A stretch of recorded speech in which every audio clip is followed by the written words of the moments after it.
Great. Welcome, everyone. We are so happy that you have joined us for this PEERSS webinar. We are excited to have you here and to be listening today about bringing evidence closer to policymaking through stakeholder dialogues and citizen panels. Today, we are pleased to offer this webinar in multiple languages. You may see down at the bottom of the control panel, there's sort of a globe. And if you would prefer, you can toggle and listen to the webinar in French, Portuguese, or Spanish. Today's webinar, you'll be able to chat, you'll be able to send your questions via the Q&A. And let us know if there are any other questions regarding translation. We'll try and address them during the session. But we are pleased to welcome you, and I will hand it over to Sana Naffa. Sana. Thank you, Kavita. Good morning, good afternoon, and good evening, everyone. I'm Sana Naffa. I work as Senior Program Officer at the International Development Research Center. I'm joining you today from Ottawa, Canada. I would like to begin by acknowledging that the land where I live and work is the traditional and unceded Algonquin Anishinaabe territory. IDRC honors the peoples and the land of the Algonquin Anishinaabe nations and honors all First Nations, Inuit, and Métis people and their valuable past and present contribution to this land. It is my pleasure to welcome you today to this event on behalf of the Partnership for Evidence and Equity in Responsive Social Systems, which is known as PEERSS, to discuss and learn from PEERSS partners the lessons learned in bringing evidence closer to policymaking through stakeholder dialogues and citizen panels. So there will be interpretation at the bottom of the screen. Select interpretation button. There will be English, French, and Portuguese and Spanish options will appear. Please select your preferred language. Now, what is PEERSS, the Partnership for Evidence and Equity in Responsive Social Systems? The overall goal of the partnership is to strengthen the use of appropriate mechanism and build conducive environment for advancing evidence-informed policymaking in the social systems, with a focus on the UN Sustainable Development Goals. PEERSS brings together partners from 13 countries to draw on a range of approaches and tools like system reviews, rapid synthesis of evidence, stakeholder dialogues, and citizen panels to provide decision makers in countries with the evidence they need to address the key priorities. The mission statement and why we have PEERSS. Mission statement is to be working together for better evidence, better decisions, and better lives.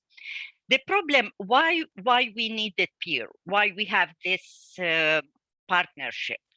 Despite the well-acknowledged importance of using evidence for decision-making by many development actors in most countries, organizations are not accessing and using timely and responsive mechanisms to effectively support evidence-informed policymaking.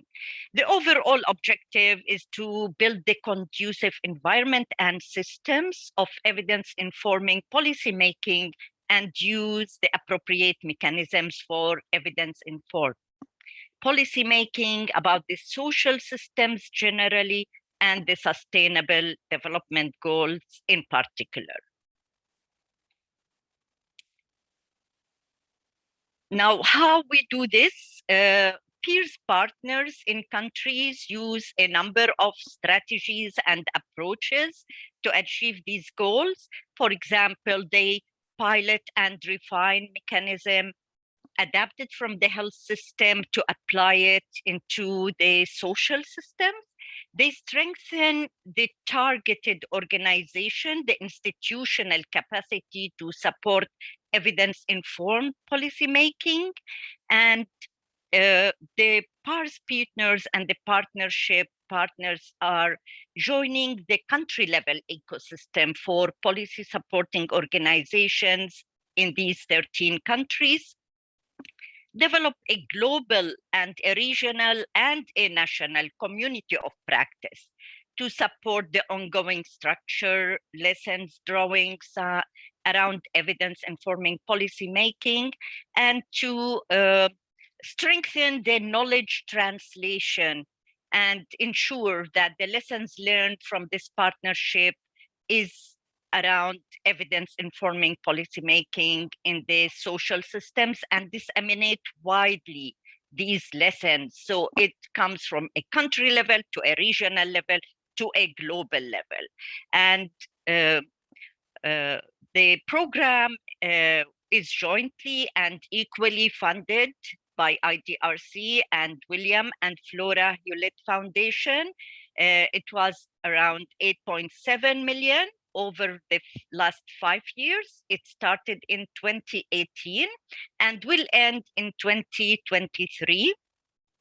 The PEERSS country supports PEERSS supports 13 countries housed in ministries, universities, and other research institutions across West Africa, Central Africa, East and Southern Africa, Latin America, and the Caribbean, and Asia to promote and facilitate the use of evidence to inform policy making by policymakers and stakeholders across sectors. These are the institutions that are engaged in the partnership. So it's a global partnership, and what's unique in this partnership that there are no geographic borders, that someone in Lebanon can work with a team from Latin America to strengthen these boundaries, and like it's cross-regional, cross-sectoral approaches are used in the partnership. We'd like you to stay in touch. We have a newsletter and we encourage you to sign up for the newsletter. There are Twitters and there is a website, and the website have a lot of information about what is PEERSS, who are like the partners and how to be engaged with the partner, what are the events and the calendar. So we encourage you to stay in touch with us. And now I will turn to you, Rhona, to lead us through today's presentations and discussions. Thank you for our distinguished speakers for today. Thank you. Thank you, Sana, for that brilliant introduction to PEERSS. Thank you. Listeners, wherever you are joining in from, it's such a pleasure to have you join us for this webinar in which we are looking to harness lessons from PEERSS partners about what they're learning in their quest to bring evidence closer to policymaking through stakeholder dialogues and citizen panels. My name is Rhona Mijumbi.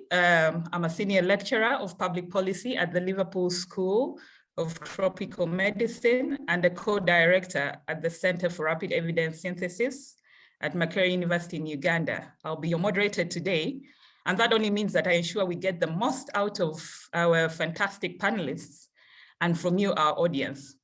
So we are really, really pleased to have Firmaye Bogale, who's a director in the Knowledge Translation Directorate at the Ethiopian Public Health Institute. We have Dr. Daniel Patiño, who's the co-director in the Unit of Evidence and Deliberation for Decision Making. This is at the University of Antioquia in Colombia. We have Dr. Maritsa Bortoli, a Director of Health Technologies, a Director of Health Technology at the Center and Coordinator of Evidence Center at the Institute, the Health Institute in Brazil. And in a very special way, we also have Daniela, Fortunato Rêgo, Head of the Coordination of Evidence and Strategic Information of Health Management at the Ministry of Health in Brazil. You know, even as we endeavor to move knowledge and evidence into decision and policy making, it's really essential that it's not a mechanical process, but that it takes into account the objectives of those processes and the context in which it happens. When practitioners do realize that in some of these instances, policymakers are looking to source ideas from those that benefit from their decisions, that they're looking to tackle complex policy problems, they're looking to co-create solutions, then they have to look at innovative approaches that allow for effective engagement with citizens and stakeholders. In the past, we have used representatives of these groups, and we now know that sometimes that might not be the most appropriate way to get citizen knowledge into the process. So the PEERSS partnership is a learning partnership where we learn from doing and sharing lessons. Partners have been experimenting with deliberative, collaborative, and participatory ways of evidence-informed decision-making. These are unique approaches as they require particular skills and values if they're to succeed and meet their goals. They call for a whole different set of skills and qualities and understanding of processes. And we will learn a lot of that today. And so without much further ado, I'll let our panelists break that down for us. Our dear participants, please use the Q&A button for comments and questions throughout the webinar. And now I'll turn to our first panelist, Daniel, who's the co-director of the Unit of Evidence and Deliberation for Decision Making at the University of Antioquia in Colombia, as I have introduced him already. Daniel, please tell us about the work in Colombia. Thank you, Rhona. Thank you for that kind introduction. So let me share my screen and so I can begin with the presentation.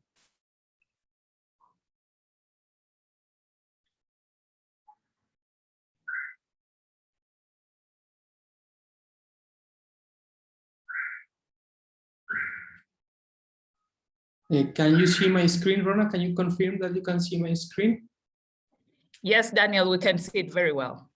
Okay, so thank you to the PEERSS network for organizing this event and bringing us together. My name is Daniel Patiño. I'm a professor at the Faculty of Medicine at the University of Antioquia in Colombia, and I'm the co-director of the Unit for Evidence and Deliberations for Decision Making. And today I want to share with you a recent experience in where we were able to bring together evidence and stakeholder engagement mechanisms to support the decision-making process of the Ministry of Health in Colombia around the issue of medical cannabis. So we develop we work around this policy issue of medical cannabis in 3 subjects. One was related to the THC control limit that the medical cannabis products should have. The other one was about safety and effectiveness of medical cannabis products. And then finally, the support for patients, professional and communities in terms of the information and education for patients and professionals. So this was a process that had 6 steps. The first one was to develop the terms of reference. Then we developed the evidence brief. Then we conducted a citizens brief. We developed a citizens brief. Then we conducted a citizens panel. That was the first engagement process with the citizens. Then we complemented the evidence brief with the inputs from the panel, and then we conducted a stakeholder dialogue. So in the first step, what we did was we created a steering committee with members of the of our unit and members of the Ministry of Health that could be to work on the terms of reference, but also to be present in all these steps to make decisions around different questions that we had in these 6 steps. So with this steering committee, we developed the terms of reference about what was the policy problem that the Ministry of Health wanted to tackle, what were the policy options that they want to address, and what were the implementation considerations that they want to work. And we agree with them to work on 3 elements: the THC control limit to be considered by the National Agency of Narcotic Drugs. Specifically, the ministry wanted to know what was the percentage of THC that medical cannabis should have. Below that threshold, medical cannabis shouldn't go to be regulated by the Agency of Narcotic Drugs. So they wanted to see whether there was a link of different thresholds of THC and the health outcomes of the population. We also reviewed the effectiveness and safety of medical cannabis products, and we also review information around information and communication for patients, professionals, and community around medical cannabis. After we developed the terms of reference, we develop an evidence brief. An evidence brief is organized around the problem, the options, and the implementation consideration. And what we do is that we do a systematic search in different databases. This evidence brief, the purpose is to mobilize global evidence and local evidence about the policy issue. So we do a systematic search in different databases of looking for research evidence. We do a screening, we do the data extraction of the evidence, we assess the risk of bias of the evidence, and then we synthesize the results of all the evidence in a narrative synthesis. After that, we translated the evidence brief into a plain language summary, which was directed for citizens. These citizens, it's what we call the citizens brief, and this citizens brief was reviewed by different citizens before we finalize the citizens brief. And the objective of this citizens brief is to inform the deliberations of the citizens panel. So after we had the citizens brief, we conducted a citizens panel, and the citizens panel, what we seek is the input of citizens on important issues as the medical cannabis regulation in Colombia.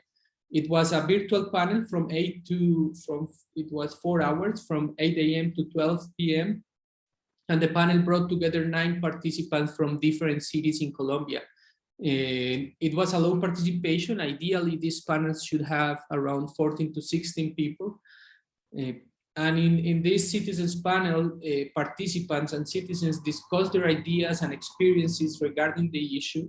They learn from the research evidence that was mobilized through the citizens brief, and they learn from the views of others. And the purpose is to try to understand what are the values that citizens feel should inform future decisions about medical cannabis in Colombia. After we developed the citizens panel, we incorporated the views and preference of citizens within the evidence brief, and that's the fifth step. And with the evidence brief plus the values and preference of citizens, we conducted a stakeholder dialogue. And the purpose of that stakeholder dialogue was to support the discussions about a high priority issue in order to inform action. So in the stakeholder dialogue, our intention was to invite all the different institutions and organizations and decision makers that could take action on the issue that the Ministry of Health wanted to work with. And research evidence in these stakeholder dialogues is just the starting point, and research evidence is mobilized through the evidence brief, and it's just the starting point because the important thing about the stakeholder dialogues are the participants' views, their experiences, and the tacit knowledge that they bring to the table. So this is the way in which research evidence and ideas from research evidence have the chance to be discussed with ideas, with other type of knowledge that different stakeholders bring to the table, and with the interests of different institutions and organizations. So the key features of this stakeholder dialogue were it focused on different features of the problem, the elements to address the problem, and the implementation consideration. It was informed by a pre-circulated evidence brief that mobilized both global and local research evidence. It did not aim for consensus, and it was also a virtual meeting of 4 hours from 2 p.m. to 6 p.m. with 34 participants. In this stakeholder, we didn't have any issues with the number of participants. And some of the challenges that we face with these meetings in the citizens panel, one of the challenges was to be able to have participation with more participants from different cities in Colombia. But I think one of the biggest challenges is how do we assess whether the citizens brief, the citizens panel, the stakeholder dialogue are mobilizing the research evidence in the way that we think we are. So when we had this stakeholder engagement process face to face, we used to have like a dedicated time for people to fill out the evaluation survey that we had. But now in the virtual space, people doesn't want to fill surveys anymore, it looks like. So we have a very low response rate in the assessment of the citizens brief, the citizens panel, and the stakeholder dialogue. Is something that we have to work on. And the other challenge is how we assess the impact and the utilization of these mechanisms in the policy cycle. How do we assess whether this research evidence and these mechanisms are having an impact on the way public policy is made? In terms of the benefit, I think the biggest benefit is these stakeholder engagement mechanisms, the citizens panel and the stakeholder dialogue are a way to contextualize the evidence. So just to put you an example, in one of the elements that we work around what was the THC limit that cannabis products should have, we didn't find much evidence around that issue. So whether to put that threshold of percentage of THC that medical cannabis should have in order to go through regulation of the Narcotic Drugs Agency or not to go through that regulation, the important thing was that different stakeholders, the Ministry of Health, the Food and Drug Administration Agency in Colombia, the Narcotics Drugs Agency. So all these stakeholders that participated in the stakeholder dialogue could state their implications to have a low or a high THC threshold from their experience and from their point of view. So that's what was a great way of contextualizing what we found in the evidence.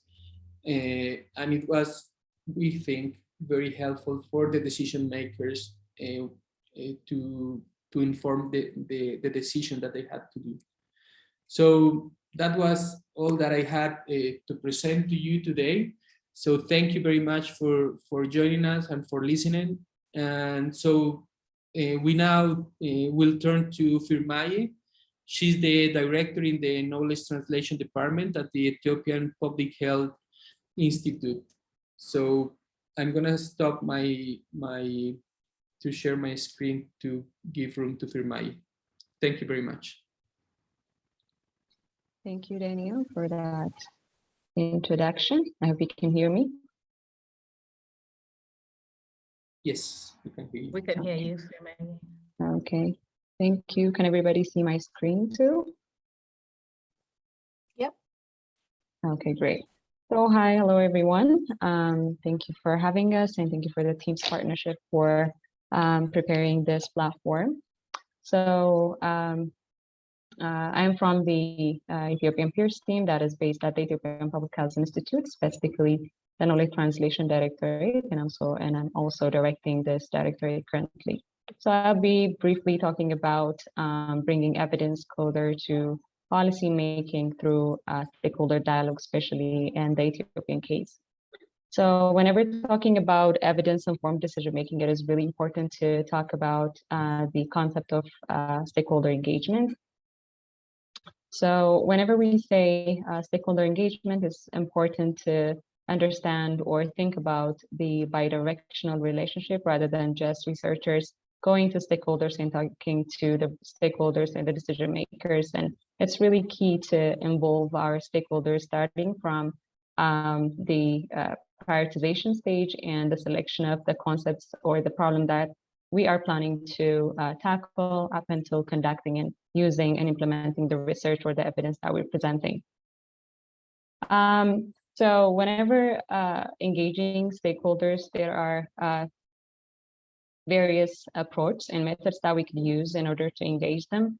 So specifically in our case, what I worked in the past for this team is engaging our stakeholders through gathering opinions through surveys, interviews, or it could be maintaining a regular meeting and conversation with them, or facilitating different discussions through workshops or stakeholder dialogue. So whenever we engage our stakeholders, it could range from informing them to consulting and getting their feedback up until involving them through prioritization to the implementation stage. So I will focus on stakeholder dialogues in our case in the few coming slides. So as you can see here, we have different stakeholder dialogues that are conducted based on an evidence-based document. So just last year, the Ethiopian team had developed a policy brief document, which is evidence-based document on reducing neonatal mortality in Ethiopia. So this is one of the main focus areas for the Ministry of Health in Ethiopia. So this was developed together with the stakeholders, and at the end of the development of the document, which went through the similar process that Daniel just explained, and we had a stakeholder dialogue at the end of the document preparation. So this is generally not only for this document, but generally speaking, when we say stakeholder dialogue, it's about a structured discussion, which is going to be based on an evidence-based document. And the main aim is to foster a discussion and a careful consideration of the evidence presented, and also getting the insight of stakeholders in order to contribute to a very well-informed health policy decision. So there are so many considerations that we take into account whenever we go into preparing and conducting a stakeholder dialogue, but I'm going to focus on a few key of them. So the first thing that we take into account is that it's really key to involve the right stakeholders, because this could mean, a make or break thing for the implementation of the evidence that we're presenting. So in the past, what we have learned is, so we have prepared few stakeholder dialogues in the past on different evidence-based documents. So in order to involve the right stakeholders and not to miss different key stakeholders in the sector, we have a list of stakeholders that we have involved in the past in different categories. So whenever we have a next stakeholder dialogue, what we do is go back to that list, look into the right stakeholders that could apply for this time, and also add on other stakeholders in the specific categories, and that helps us to map out our stakeholders effectively. And the other consideration is to have a clear rule and a vision of the goal of the dialogue and what we are expecting from that specific dialogue. So for instance, in the neonatal reduction, we had an upcoming decision to be made, which was a development of child survival strategy in Ethiopia. So we needed this stakeholder policy brief to be an input into that.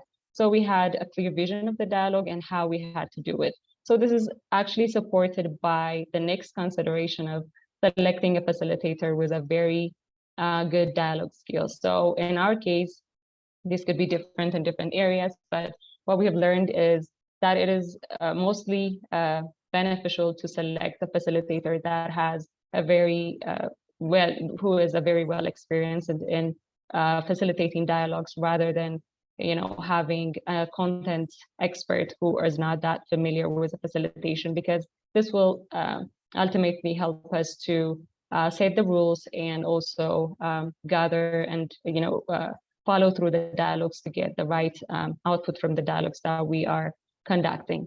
And the other consideration which is really important too, is creating an environment where everyone feels like a winner, where every stakeholder's insight is brought to the table and discussed. And it's not about, influencing the stakeholders, it's about engaging them and understanding what they have to say about the evidence that is presented, and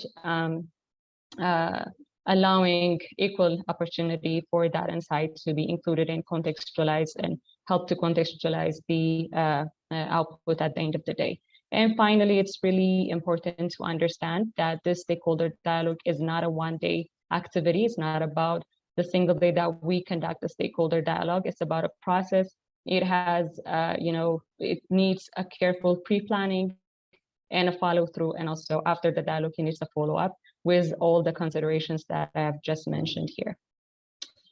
So throughout our experience, we have seen both the benefits and the challenges that are related with stakeholder dialogue. And similarly, as the previous presentation, the stakeholder dialogue helps us to increase the transparency and the rigor of the evidence that we're presenting. And also it helps us to contextualize the findings that we have presented, especially to the practical aspect of the issue. And since we have stakeholders on board, we'll be able to understand, the insight of both the supporters of the issue or those that have the power to influence and impact. So the other benefit is also building the capacity of the team that has presented the evidence, and also the stakeholders included. And also it helps us to improve the uptake for the implementation, because they will be much more open to own the evidence that is presented. But at the same time, we should be balanced with our outlook, because there are some challenges. So as you can see here, the first challenge is, this might seem a little, a simple challenge, which is that stakeholders do not have time to go through the documents that we've presented before the stakeholder dialogue. So in our experience, what we tried to do in the past was provide the document prior to the stakeholder dialogue and have them read it. And when they come for the stakeholder dialogue, go into the dialogue right away. But that was not successful for us. This might seem like a simple change, but it makes a whole lot of difference. So it is key to allow a time for the stakeholders to go through the document during the stakeholder dialogue. And the other thing that should be considered is the financial implication, which should be included at the design of the project.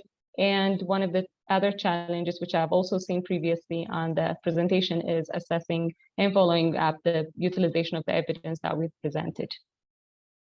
So there are so many lessons that we have learned, but just to mention a few, as I said earlier, a stakeholder dialogue is a process that needs a thorough planning, and it's usually effective to use human approach or human relationship that we have with our stakeholders to have a very effective stakeholder output, and also even a better engagement of the stakeholders in the dialogue and the preparation of the documents. And it is important to see a dialogue as a necessity rather than an option, especially if we're looking into evidence-informed policymaking. And finally, timing is key, starting from the prioritization and selecting of the issue that we would try to tackle up until conducting the stakeholder dialogue and gathering information and looking into the timing that we are planning to conduct the stakeholder dialogue, in order to avoid any competing interests that might affect the uptake of the evidence in the discussion that we will have. So this is just to show you the document that I've just mentioned, which the first one is a full document of a policy brief on reducing neonatal mortality. And we have executive summary for the decision makers, since they don't have time. And the stakeholder dialogue is actually conducted based on this executive summary and the full report. And after the stakeholder dialogue, we have a report of the stakeholder dialogue to help our decision makers understand what has been discussed during the dialogue, and have them, help them to have a more evidence-informed decision making and policy making. So this is what I have for you. Thank you very much. And now we will hear from Dr. Maritsa, who is the director of the Health Technology Center and coordinator of Evidence Center at the Instituto de Saúde in Brazil. Thank you very much, and I will stop sharing my screen. Thank you, Firmaye. Well, first of all, I would like to thank PEERSS for the opportunity to present our experience on elaborating a manual for developing the deliberative dialogues. The theme that we are addressing today, bringing evidence closer to policymaking through stakeholder dialogues and citizen panels, is a very dear theme for me and Instituto de Saúde, the institution I represent. And before I start my presentation, I would like to congratulate Firmaye and Daniel for their presentations and for sharing their rich experience. And of course, thank Rhona for guiding us through this panel. First of all, I have to say that I have to acknowledge that this is not my experience. It's an experience of a team effort. And I'm very privileged to be here presenting this to you. In our team, we have decision makers and researchers, and we all understand the stakeholder dialogues as important as processes and spaces where different stakeholders can participate and exchange their experiences. So here I put our team so you can know them. The next slides, please. Well, the development of the manual started only recently, but its seed was planted a long time ago. Ministry of Health since 2004, with the creation of its Science and Technology Department, started to institutionalize the use of research evidence to support decision-making. With actions regarding knowledge translation and research promotion, the ministry encouraged processes of prioritizing themes, funding and supporting research, and seeking to incorporate their results. In 2007, it deepens its vocation in the process of knowledge translation when it became a member of Global EVIPNet. And by doing so, it began to develop and build competencies with the creation of working groups and evidence centers all around our country. With the creation of the evidence coordination that Daniela will talk later in the second part of this panel, the ministry began to respond to internal and external demands for knowledge translation products like systematic reviews, evidence synthesis, policy briefs, and of course, developing deliberative dialogues. And in 2020, it was launched the Manual for Developing Policy Briefs. It is a response to the need for handbooks that could guide knowledge translation products development between our working groups, our evidence centers, and other researchers or other groups. The next slide, please. After the manual was launched, considering that within the proposal of EVIPNet, the development and realization of deliberative dialogues must follow the policy briefs, and understanding that they are so important as tools for knowledge sharing, but are still known to only a little group of researchers and decision makers. And for this reason, it's not widely adopted. The intention of the Ministry of Health was to present a manual that could support the development of these dialogues and provide security for those who wish to participate in them. So for this reason, the ministry brought together a team of experts, people from different contexts and backgrounds that have already developed, supported, or participated in some level from deliberative dialogues. This team that I presented in the very first slide are researchers, decision makers, and all of us are great enthusiasts of the knowledge translation process. The next one, please. As a result of this team, the manual is structured in sections, and we aim to cover all the steps and characteristics of the deliberative dialogues. The first section of this manual is about evidence-informed decision-making and the Brazilian health system, or how our unified health system is structured, and the importance to consider scientific evidence to inform our health policies, how we already use this evidence, and where we should improve to strengthen our health system. We also address the role of social participation in health policies and the methods to better engage these stakeholders. Then we present the definitions and characteristics of deliberative dialogues, or what it is, how and why is it important, and characteristics or aspects that must be followed in every event to characterize it as a deliberative dialogue. And they are very related to the key considerations Firmaye presented earlier. So we talk about types of participants, the creation of the environment, the rules, and the proposal and objectives of the deliberative dialogues. Then we move on to a more practical session of the manual, where we address the organization of deliberative dialogues with considerations on ethical aspects and 3 bigger chapters aimed at specific groups with focus on specific stakeholders. In these chapters, we provide informations and instructions for teams that will develop the dialogues, instructions for people that will moderate the dialogues, and of course, for those who are going to participate on the events. We address every social actor, every stakeholder participation, the objective of their participation, what is expected from them, what are the main challenges or difficulties that may rise during or before the event, which are the rules, some tips on how to overcome some difficulties, and general information about technical aspects, how to organize the dialogues. Finally, we present the qualitative methods that can be used to analyze the dialogues and also how they can be reported, emphasizing the importance of the reports to support decision-making, just like Firmaye said earlier. The next slide, please. With this manual, we intend to raise awareness of the potential of the dialogues as tools for the use of evidence to support decision-making. We hope that more and more groups will feel encouraged to use this methodology, and by using it, understanding its real potential on information sharing, especially supporting the use of scientific evidence on decision-making process.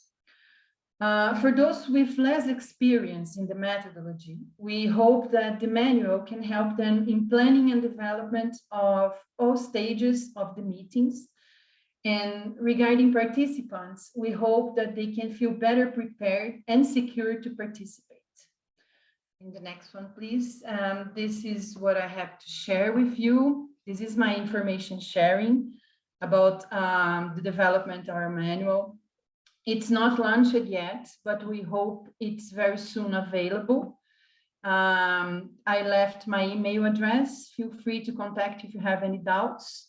I would like again to thank you, PEERSS, and our colleagues for this opportunity. Thank you so much, Maritsa. Thank you to our fantastic panelists. And I think you have stimulated quite a bit of interest and, questions coming your way. And I will quickly first direct this one to Daniel. I think he has attempted to answer one question similar to it, but I think a number of people are asking, and I'm also curious, Daniel, how can we assess the impact of, these processes on the policy cycle? And I think it's very similar to what one of our, guests, whose name is not, here, they say, how do we assess the impact of the evidence brought from the policy brief after the dissemination of the work?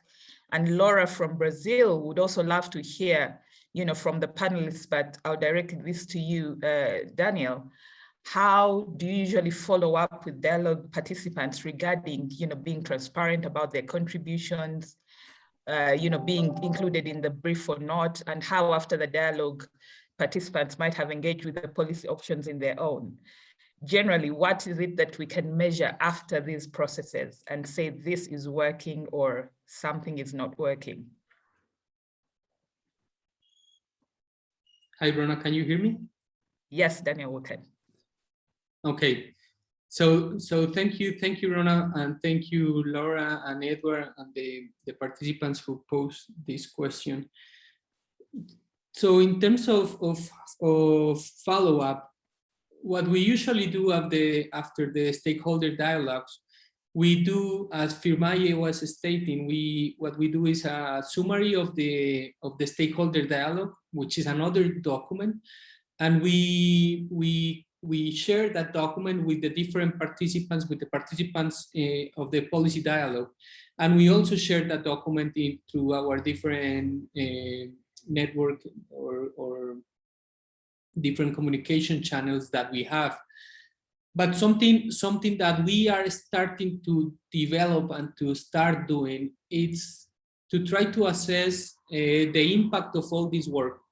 With this, what I mean is try to assess the impact of the whole process of the evidence brief, the stakeholder dialogues, the citizens panel, try to assess what is the impact of that in the policy decisions that they have to do, that decision makers have to do. And one of the things that I think is key here is to understand that this process, the starting point is the questions from the decision makers. So if the decision makers have a real need for evidence and to do these mechanisms, I think there is a bigger chance for that type of information to be used by them. But what we have to figure out is how are we going to assess that impact. And I think there are two ways we can try to assess this. One is to do like a document review of the policy documents that the decision makers develop, to try to assess whether there are specific citations to the work that was developed.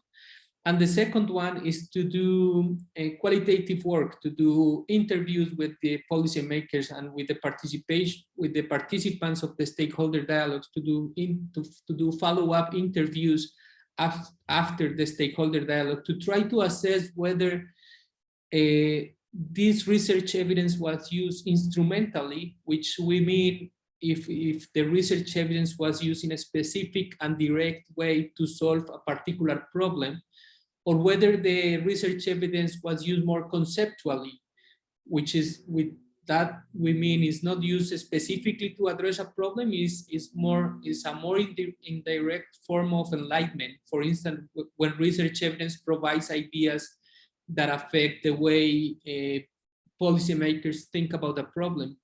And we have to assess whether research evidence was used in a symbolic way. It was used to justify a position that has already been taken for other reasons that didn't have to do anything with the research evidence. So there is people who has tried to assess what the impact of research evidence is in policy, and they have described these three uses: instrumental, conceptual, and symbolic use of research evidence. And what we want to do now is to develop interviews, guidelines, to do qualitative work to try to assess the impact of these stakeholder engagement mechanisms and the evidence brief mechanisms. Thank you, Daniela. And I can see that there's quite a bit of work there, because it's really important for us to be able to say, is this the way to go, and how much can it do in the framework, of knowledge translation. So being able to assess for impact is really important. Thank you for that. So Firmaye, I think I'll come to you, and I would like to ask, how can stakeholder engagement ensure ownership, in these policy processes, in these decision-making processes? And I think I'll also bring in Joy Nafungo's question, which was, directly to you, saying, how do you ensure that the calls to action are actually actioned upon? And what would your role be in supporting policymakers to achieve this? I think we can combine that and say, they're taking ownership of this, they're achieving this, but what is our role in that? And how can stakeholder engagement actually ensure this? Yeah, So thank you very much for the question, Joy. So this is one of, the main, I would say, challenges as to especially ensuring things that are, we say calls for action and things like that. And how do we ensure they're really actioned upon? So I will go back to what Daniel just mentioned about, engaging and being on the same page and on the same understanding level of the question and the problem that we are selecting. So most of the time, one of the main voids, at least in our experience that we have seen, is that we had missed the right and the influential stakeholders that should have been involved in the process were missed. So if our stakeholders are not on the same page, are not involved, and are not feeling like their voices are included in the evidence that we're presenting, even though, the problem is like clearly stated in the country, it's not going to be owned up and they're not going to uptake it. So one of the main things to do is to involve our stakeholders, starting from the prioritization and identifying the problem and having the same level of priority setting as the team that is working on the decision making. And when talking about involving the right stakeholders, it is really important to identify stakeholders that have the power to influence the decision making, who are supporters, and at the same time, who are our stakeholders that are able to hinder the process of what we are doing. So most of the time, this is something that we miss. We only focus on those that have the the support to that area, and miss out on some of the stakeholders that might be influential who are not necessarily interested in the area. And another thing that has helped our team with respect to ownership is selecting champions in the area and identifying our lobbyists to our decision makers. In most cases, as you know, there is a gap between the researcher and the decision maker in the communication that we have, but we mostly have those champions in the middle between the researchers and the decision makers, who can be our brokers. And it's really important to identify those and to get them on board. And as for, what is our role, I think that was the question, in supporting policymakers in achieving this. One of the main things as, experts working on knowledge translation is, building the capacity of course the researchers and also the decision makers. The ground or the platform for any uptake of evidence-informed policy making is improving the capacity and improving awareness about this area, because this is an upcoming and an improving area. It is something that needs focus. And again, it's about, so I'll go back to a practical experience that we had. We were able to, especially with the neonatal mortality reduction, well, we had one opportunity of involving the team members from the team members that have developed this document to be involved in the policy making process of the strategy revision. So if there is any sort of chance or opportunity that comes up to have a practical and a hands-on involvement in decision making process, it is also worth to push forward this sort of idea to involve our team members in those processes. So yeah, I hope I have pushed a little bit of it. Yes, I wish we had like the whole day, to sit here and really talk about this, because there's so much in there.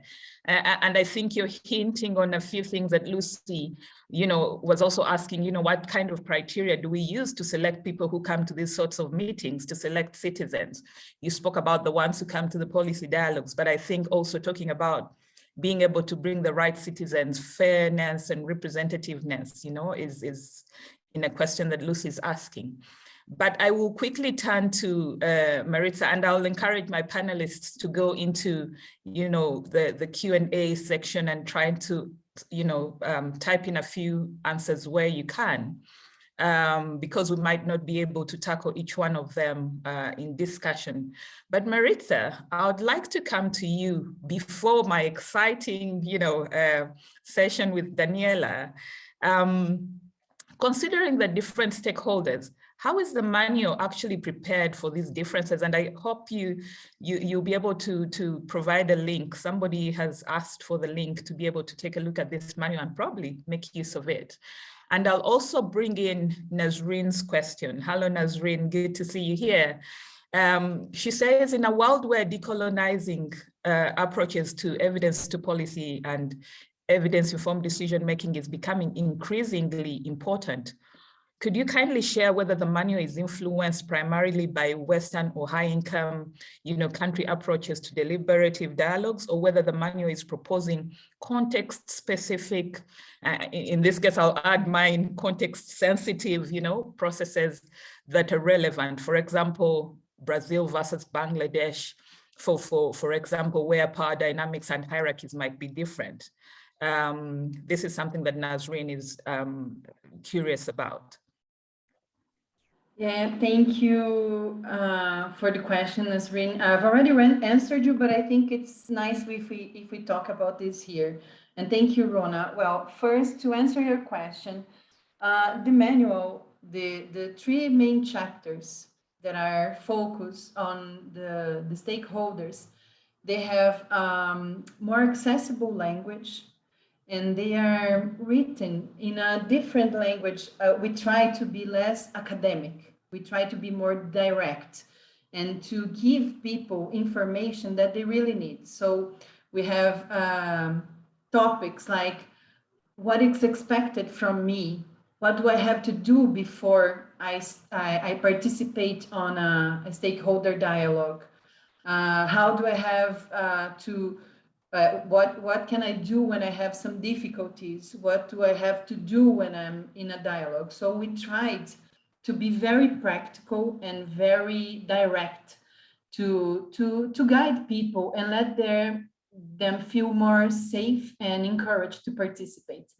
We know the dialogues are a very special space and we like it very much, but we know some people may think it's odd because we are more used to debates and another kind of arena to discuss things. And when you say dialogue, it's already odd for some people. So we tried with this manual to address this issue and to point things that are needed and necessary to participate in these dialogues. Unfortunately, we don't have the link yet, but we are working in the finalization of this manual. We hope that in the next few months we can launch it. And I've already answered the question about this. Maybe we can share our link when it's ready with PEERSS, and PEERSS may make it available for all of you. I don't think it will be a translation, but nowadays we can translate more easily with tools in the internet. So I think it can be proposed to give to PEERSS, then you share. And about Nazreen, I'm very glad that you have asked this question. Well, it's difficult to start to begin something without considering the influences of the evidence from Western culture. We know that. So yes, our starting point was the methodology proposed by EVIPNet. But we also incorporated some information from a scoping review we developed before. So Ministry of Health has already been thinking about this manual, and we did this scoping review. And from this scoping, we brought some information from dialogues that have been developed in Latin American countries and African countries. And we also, of course, brought our own experience, because we have some experience developing, participating, moderating, or supporting deliberative dialogues. So we know this group that worked in this manual, know a bit about what works and what doesn't work. And we try to contextualize this to our health system. We have a very special health system. It's an universal and unified health system And we are really trying to use evidence to inform our health policies. So in this context, we try to bring information for this manual that fits better our situation and our country. I don't think that our manual will serve to everybody, but it can be a starting point for you to develop your manual or understand the rules so you can change them according your own context. I hope I have answered your question in the chat and here. But unfortunately, our starting point is very difficult that we don't get from the Western culture, but we can change a bit with our context. Thank you. Thank you, Maritsa. Thank you so much. Lots of questions there in the chat. Edward, I think, and Lucy are asking about the facilitation, how you get the right qualities of a facilitator, because I think this is really important, in conversations of people with different experiences. Ismail is asking how you engage other groups that are doing similar work, because then again, we could bring fatigue to our citizens and stakeholders. So a lot of that I would love for us to have a conversation about. But at the moment, I'll first go back to my panelists and I'll bring in my special panelists, because we're going to move to the second portion of our discussion, where we shall focus then on what, would be next steps and exploring how the PEERSS partnership and other partnerships are helping to strengthen evidence activities. And for this discussion, I would like to bring in Daniela. We're so fortunate to have Daniela Fortunato Rêgo, who I introduced earlier and who will talk about the ministry's partnership with the Health Institute, that we just heard from, and our PEERSS Brazil team colleagues at the Veritas Institute. Very welcome, Daniela. We're so excited to have you.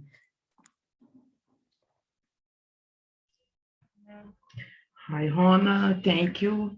I will try to speak in English, okay? Dear colleagues and participants, first I would like to thank you for the invitation to be here in this webinar. I'm very honored to be here representing the Brazilian Ministry of Health. I'd like to talk briefly about some of the Brazilian Ministry of Health partnerships to strengthen evidence synthesis, deliberative dialogues, and their usability. Okay, so the Evidence Informed Policy Network, VIPNet, has been an important ally since 2007, coordinated through the Department of Science and Technology of Ministry of Health of Brazil. VIPNet Brazil is one of the ways in which we build in partnerships with institutes aimed to promote the use of the evidence for health policies, such as universities, health management initiatives, such as the São Paulo Health Institute of Maritsa, and now profit organizations such as Instituto Veredas. The Instituto de Saúde de São Paulo e Instituto Veredas have collaborated in many of our initiatives with their vast experience in develop synthesis of evidence for policy and in promotion deliberative or policy dialogues, targets specific priorities of the Brazilian unified health system.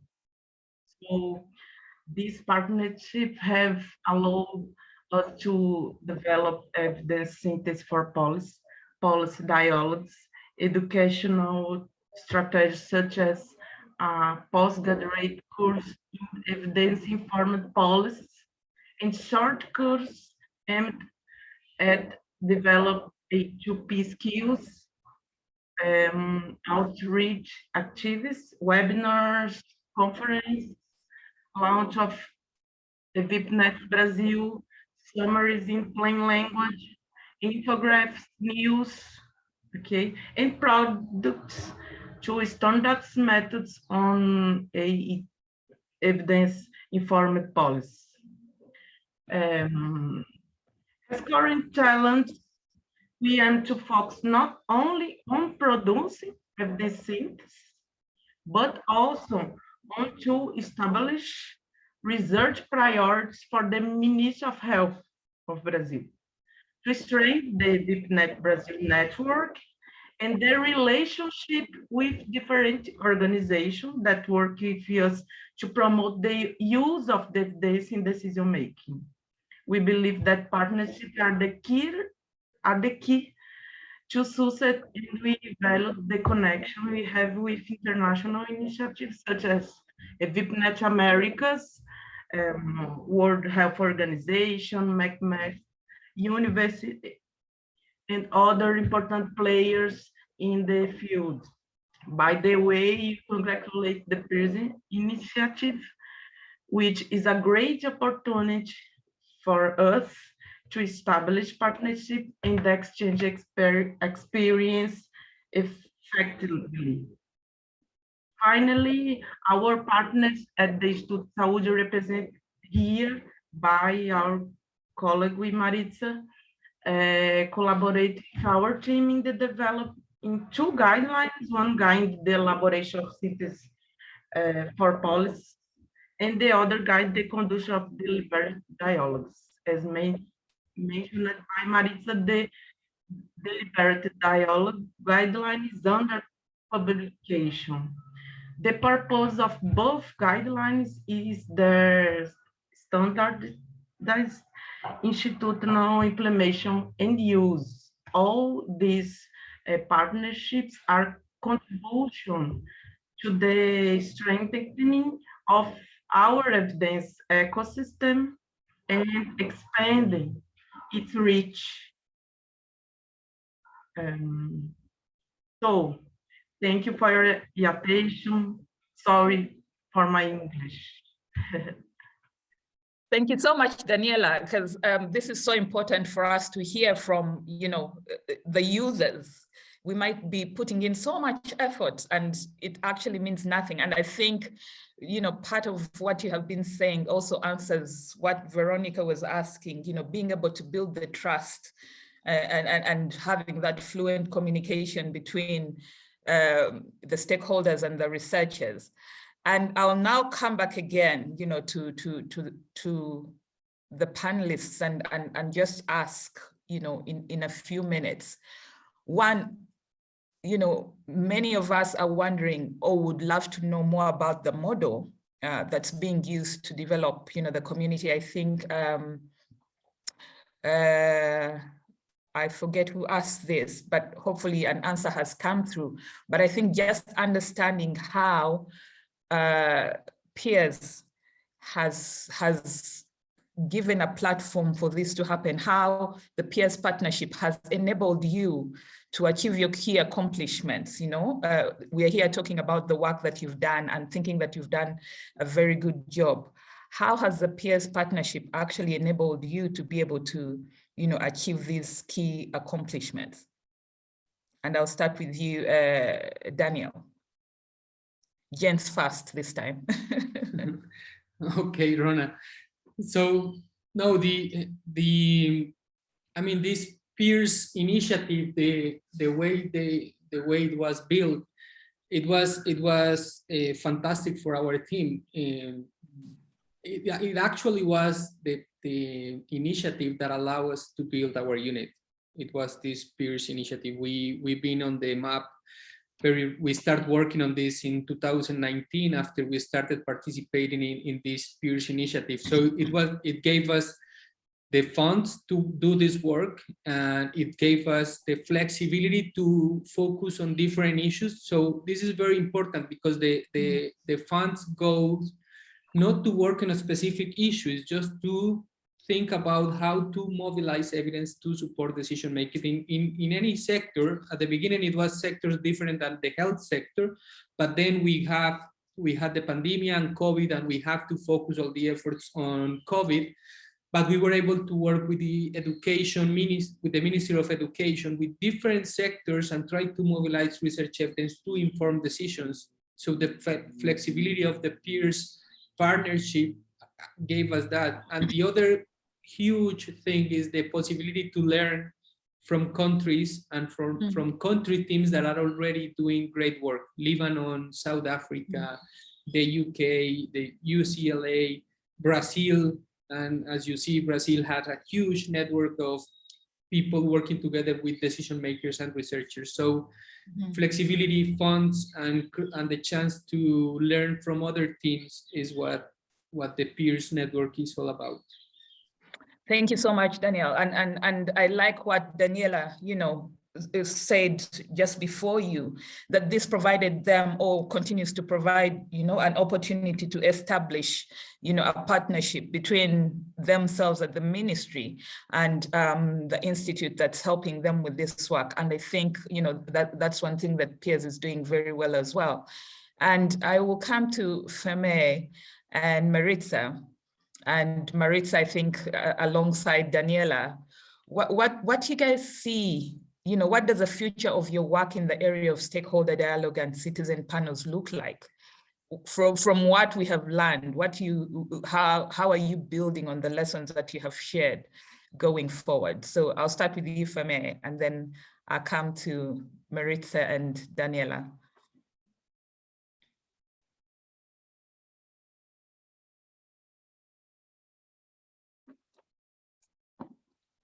Is Firmaye still with us? Yes, there you are. Yes. Oh, sorry. I thought he went to Maritsa.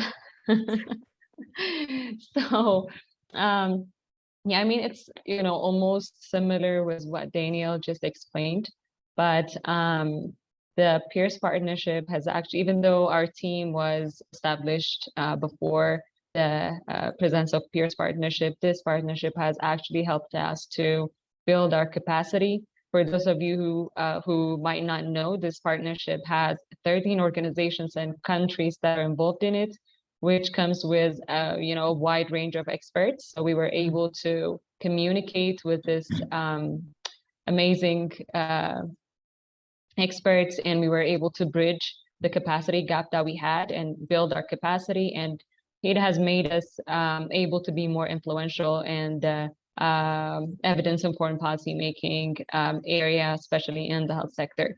And recently, one of the unique things with the PEERSS partnership is that it has helped us to move beyond the health sector and go into the social sector. That is, not a usual thing when you work in a specific sector. So that is a very unique opportunity for us, and to bring together not only the health, currently, we are seeing that every sector is interrelated in one way or another. So it is really important to have this kind of platform. So another thing that I want to emphasize, what Daniel has said too, is the flexibility. So this partnership has a unique feature of being flexible for us to contextualize any process, any tool or activity that is undertaken depending on the context and the country that we're working on. And it's not static or rigid sort of process that we're following. It's about contextualizing that actually goes together with the evidence use. So that is a very unique opportunity. And finally, last but not least, obviously this has helped us financially, which is one of the capacity building opportunities that you could get. So this is, as I said earlier, this is an upcoming area in the country. So to have this capacity, both technically and financially, has helped us a lot in being able to influence the area of EIPM generally. So this is a very good opportunity for the team. And here. Very exciting. Yeah, I'm very happy for you. I like, the fact that you talk about the flexibility. I mean, this is so absolutely important in terms of learning, in terms of researching on things that, are fairly new in our different contexts. So I appreciate that about the partnership. Maritsa, where do you see the work going? Well, we have a different view because, sorry, Daniela, I'm starting here, then you can get the speech, but we have a different view from all this process because we are not yet a part of PEERSS group.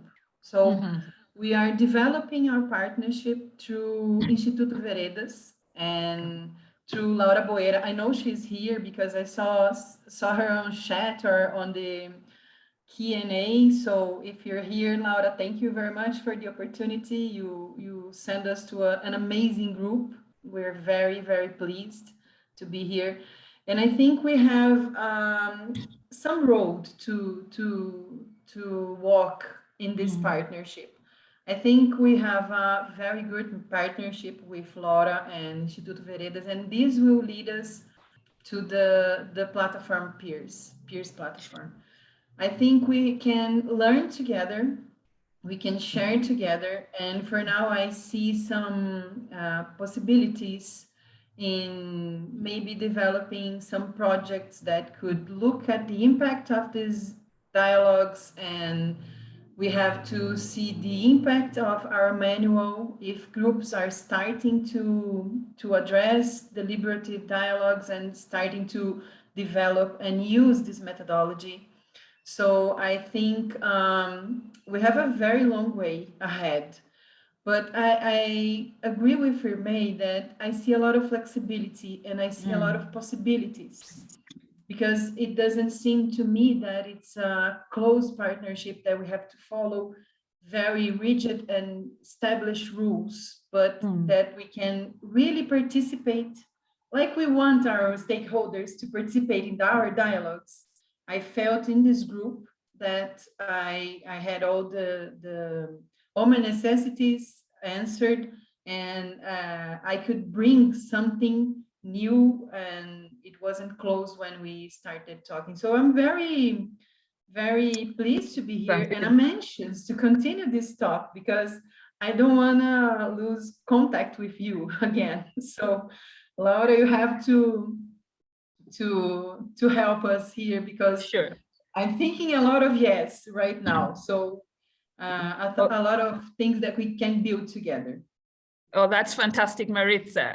And I think that's what PEERSS is really about, you know, taking the lessons that they are learning to places where they're not. So I'm sure PEERSS is always, you know, waiting anxiously to get new people trying out all these new things. So it's fantastic, and you can be sure that they are all waiting to work with you. Daniela, you bring a hope that many of these researchers, you know, are looking for. Half the time they are not sure whether the stakeholders are really going to pick up on what they're trying to do. Are the users going to use my evidence? Are we doing the right thing? Do they feel my same vibe? Daniela, what do you have to say to my people before they run off? Okay, let me complete the Maritsa answer. Yeah. We do not yet have an established partnership with PEERSS, but we are very interested in continuing this dialogue. Thank you, Laura. Thank you, Maritsa, for the partnership. We believe that it is urgent to get closer to stakeholders, especially public managers in Brazil, in other ways, such as promotion, training, seminars, and involving them more in the process of synthesis evidence and developing other action aiming at promote the use of evidence for health decision making, and that PEERSS is essential to allow us to see other experience with stakeholders in countries more similar to Brazil. This is my message. Thank you. That is fantastic. And I hope that my colleagues, Sana, Beba, Kavita, Marie Glorious, if you're still here, I hope you can take that message back to the peers, partners and the peers family, that they're doing more than they actually know and they're being appreciated. I want to thank you all for joining into the conversation today. I wish it could go on and on because there's a lot to talk about, but unfortunately we have to come to the end of this webinar. The webinar, the recording will actually be available on the PEERSS website. Please do visit and view and share. We'll be sharing it shortly, so do go in and take a look at that. You could also follow our partnership. There's a lot that's happening in there, So we're on Twitter, and I think you can see that on your slide, on your computers now. Follow the partnership on Twitter. Do go, and begin to follow. We will follow you as well. Let's share your lessons and our lessons. And we encourage you also to sign up for our peers newsletter. Again, the link is up now. Please do go check on that and let's share lessons. Thank you so much. Thank you so much, my panelists. You've been really fantastic. And let's be in touch again sooner than later. Bye-bye. Thank you. Bye-bye. Thank you. Bye. Bye. Bye, thank you. Bye-bye. Thank you. Thank you, Rhona. Thank you so Nice to much. meet you.